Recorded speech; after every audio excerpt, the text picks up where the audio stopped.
Snow fell, a blanket of white, muffling all sound. Trees stood as sentinels draped in icy cloaks. The air was frigid, a biting wind whispering through the silent woods. Each snowflake fell with an eerie silence, adding to the growing layer of untouched purity. The world seemed to hold its breath, lost in the hush of the falling snow. It was a scene of serene beauty, yet there was a tension in the air, a sense of anticipation. A figure stood in the clearing. He was cloaked in white, his hood pulled low over his face. His breath rose in smoky plumes, the only sign of life in the stillness. He looked up. A dark shape materialized from the swirling snow, a stark contrast against the blinding white. The newcomer was shrouded in black, his face hidden in the shadows of his hood. The man in white stood firm, his gaze unwavering.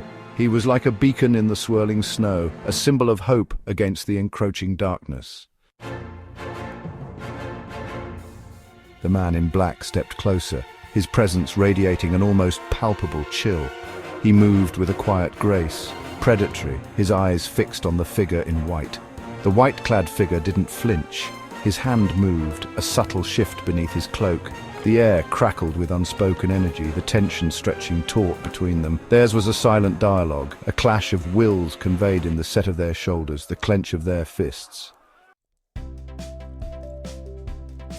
Good and evil, hope and despair. The two figures stood as embodiments of these opposing forces, their confrontation as inevitable as the falling snow. The man in white was ready. He met the darkness with an unflinching gaze, his stance radiating an inner strength. Light and darkness poised on the edge of a battle that could shatter the fragile peace of the snowy forest. The wind howled, a mournful sound that echoed the turmoil brewing between them. The first move, when it came, would shatter the silence, unleashing the fury of a storm.